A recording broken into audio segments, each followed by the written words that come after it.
Todo mundo cantando e dançando, o coração é um novo feat. Você e eu cantando nossa canção. Todo mundo cantando e dançando, o coração é um novo beat. Você e eu cantando nossa canção. Fala galera, hoje falando sobre o realismo brasileiro, uma escola literária que vai iniciar a maturidade da literatura brasileira. Esta escola literária, ela é interessante demais, e eu lembro agora de um diálogo do nosso Dom Pedro II, príncipe regente, da segunda metade do século XIX. E dizia ele: ora, mas José Bonifácio, os brasileiros desejam uma Constituição? Ora, mas como eles querem a República se eles não conseguem nem votar? Mais da metade da população não tem sequer nenhuma escolarização, eles não têm grandes posses. Como é isso, José Bonifácio? Não dá para os brasileiros terem uma república nossa. E Dom Pedro II estava preocupado com a realização, com a proclamação da república, que já surgiam dentre alguns grupos liberais. Então, falando do realismo, isso é tudo contexto histórico, tá, pessoal? Falando do realismo que se inicia em 1881 com a publicação de Memórias Póstumas de Brás Cubas, do grande Machado de Assis. Esse é o maior expoente, desculpem a caligrafia. Esse é o maior expoente do nosso realismo brasileiro, certo? Então, inicia-se com Memórias Póstumas de Brás Cubas, com essa obra-prima de Machado de Assis. Veja que no contexto histórico, falando de contexto histórico, o nosso Brasil está ainda evoluindo, amadurecendo, e nós estamos aí à beira de proclamar a nossa república. Nós ainda somos monarcas. E aí quem domina, quem manda, quem dá as cartas, na verdade, são as oligarquias agrárias, né? A monarquia já estava em decadência e as oligarquias agrárias é quem dão as cartas na política e no cenário nacional. A nossa economia ela é baseada no cultivo da cana-de-açúcar, dos grandes latifundiários. Eles cultivavam a cana-de-açúcar, exportavam, era tudo de exportação, era daí onde vinha a principal fonte da economia, e tudo era movido, a força motriz era a mão de obra escrava. Porém, na Europa, as grandes tendências, e dentre elas o positivismo de Augusto Comte, que vem do cientificismo, do empirismo, de provar, das teorias que provam tudo, elas vêm trazer algo que, no contexto da Europa, nós vamos ter a proibição do tráfico negreiro. Com a proibição do tráfico negreiro, vai aumentar a vinda de imigrantes para o interior de São Paulo, por exemplo, que era uma grande potência nas fazendas que fabricavam, que produziam café. Então lá vai ter um aumento de imigrantes. Hoje nós vamos ter as heranças desses imigrantes, por exemplo, em países do Rio Grande do Sul, né? O Rio Grande do Sul é muito repleto disso, dos italianos, né? Pessoas que vieram da Itália com a promessa de um país próspero, acabaram se instalando no Brasil e dando início ao surgimento de uma nova classe média. A classe média é esta que evolui, e nessa evolução eles querem também participar das decisões políticas do Brasil. Dessa forma, acelera-se o processo de proclamação da República, que vem em 1988, né? Porém, essa proclamação da República ela vai resultar na política do café com leite, que era nada mais que o revezamento entre governantes de São Paulo, que era uma grande potência no cultivo de café, e Minas Gerais, que tinha lá a sua marca da produção de gado, e por isso o leite, né? Leite de gado. Política do café com leite. Essa política ela não vai agradar as classes mais favorecidas. Isso vai aumentar a desigualdade social no Brasil, vai excluir pessoas que, na verdade, a sociedade não vai estar nem aí para a política, porque ela vai estar cada vez mais preocupada com o seu sustento, né? Já dizia Machado de Assis, o grande nome, nosso expoente da aula, ele publicou em uma crônica no jornal que dizia o seguinte: o que há de política? É a pergunta que naturalmente ocorre a todos e que me fará o meu leitor, se não é ministro. O silêncio é a resposta. Não há nada, absolutamente nada. A tela da atualidade política é uma paisagem uniforme. Nada perturba, nada modifica. Dir-se-ia um país onde o povo só sabe que existe politicamente quando ouve o fisco bater-lhe a porta. O que dá razão a este marasmo? Machado de Assis, crônica publicada no Diário do Rio de Janeiro, em 1º de 12 de 1861.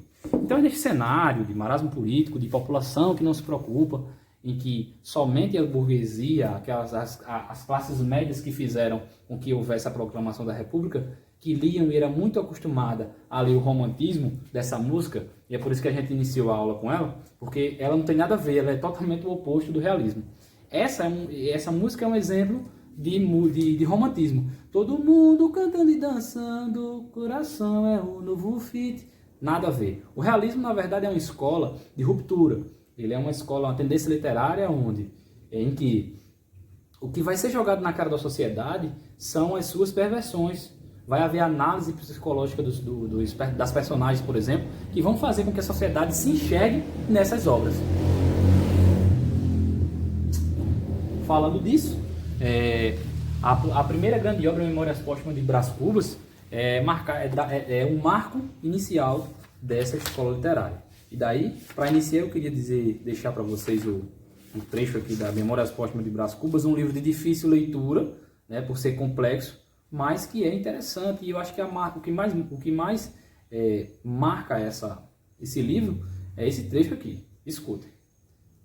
Algum tempo hesitei se devia abrir estas memórias pelo princípio ou pelo fim. Isto é, se poria em primeiro lugar o meu nascimento ou a minha morte.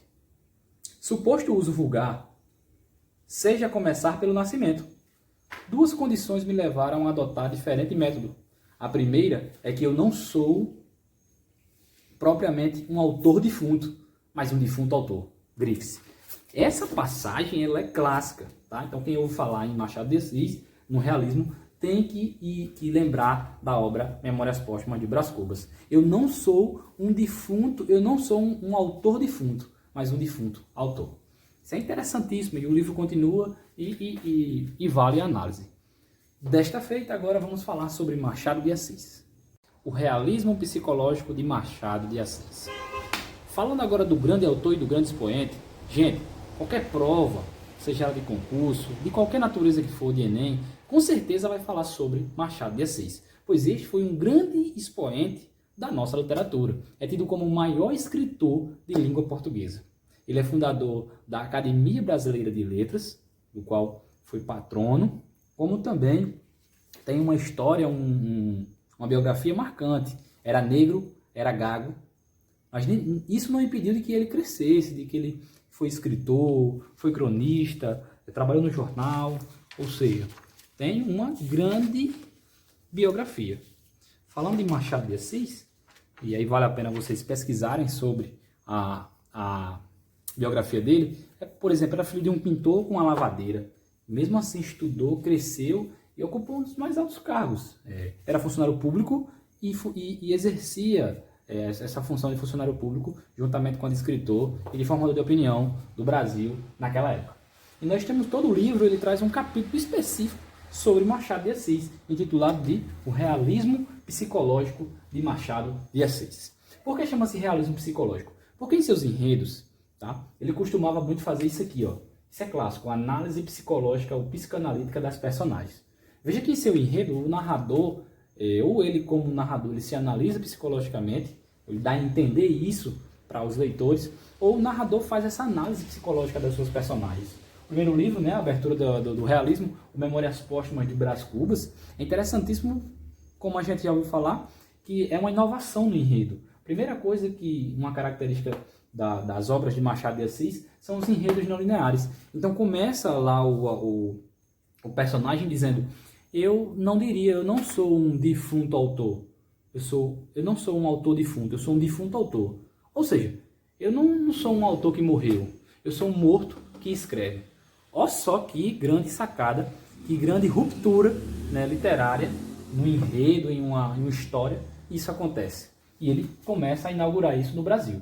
Vai ter também em seus escritos a metalinguagem. O que é a metalinguagem? A linguagem que fala da linguagem. Então, durante os seus enredos, ele usa expressões para falar da sua própria linguagem. A metalinguagem é isso, é a língua que explica a língua.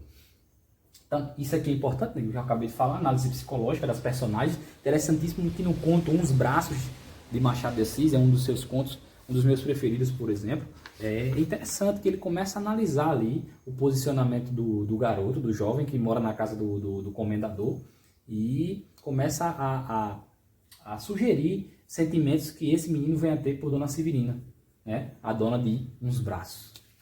Ele usa uma ironia fina e corrosiva, isso é a ruptura da literatura, tá? Que ele vai falar sobre as características do povo daquela época, a burguesia, né, e suas características, e para isso ele usa essa ironia fina e corrosiva, para bater na cara da burguesia da sociedade da época.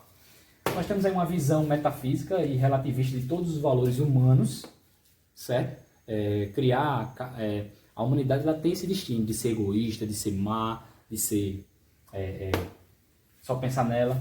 Ele tem também um narrador não confiável. Ora, você vai ver aqui no livro Dom Casmurro, que é aquele livro que dizem Capitu traiu ou não Bentinho, ficou por muito tempo, até hoje, né? Existem algumas piadas, algumas passagens que as pessoas sempre perguntam, Capitu traiu ou não Bentinho? Essa pergunta nunca foi respondida. Por quê? Porque quem narra a história é o próprio Bentinho. É o próprio personagem. E esse personagem, ele narra do ponto de vista dele. Ora, mas todo ponto de vista de um personagem, ele está, quando ele narra, ele está comprometido. E aí tem essas obras, ó. Memórias Póstumas de Brás Cubas, Quincas Borba e Dom Casmurro. Todas têm essas características que estamos elencando aqui. Todas elas têm um narrador não confiável. O Em Memórias Póstumas de Brás Cubas ele é um narrador que narra sua morte, sua passagem, etc. Tal, mas ele talvez não seja confiável. Dizia ele ainda na abertura de Memórias Póstumas. Dito isto, expirei às 2 horas da tarde de uma sexta-feira do mês de agosto de 1869, na minha bela chácara de Catumbi. Ora, ela era bela mesmo? Ou ela era bela de acordo com a visão deste que narra?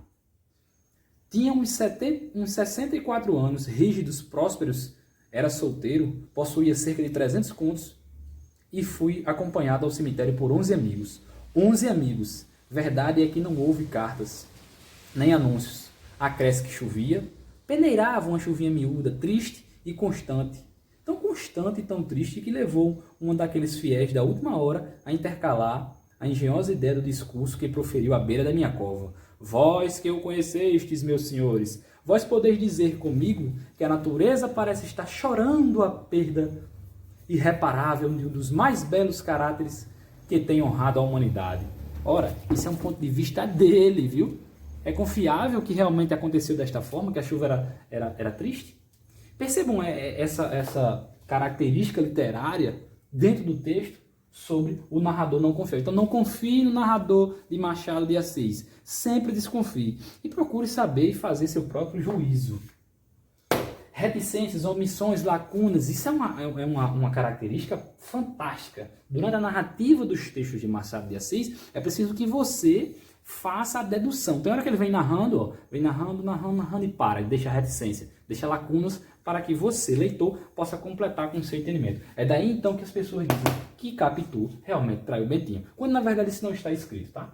Comparações insólitas, incongruentes ou coisas não normais, né? Dona Severina era tão bela quanto uma janela.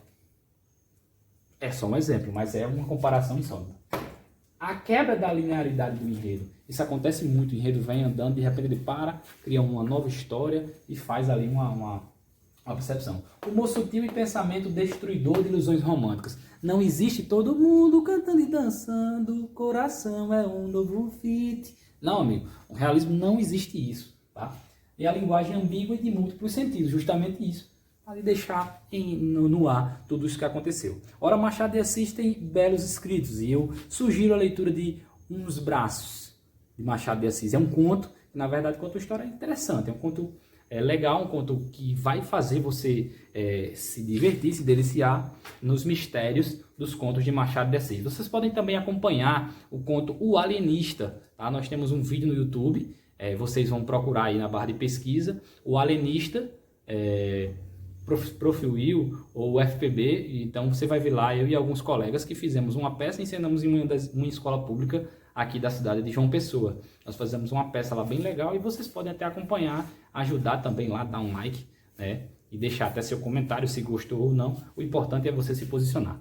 Então por aqui nós ficamos na aula de hoje, falamos só de realismo. né? Junto com o realismo temos também o naturalismo, e a grande diferença entre o realismo brasileiro e o naturalismo é que no realismo o que são destacadas são as personagens, as pessoas, né? Os tipos sociais, as pessoas, a análise psicológica das personagens. Enquanto o naturalismo, há uma análise dos tipos sociais.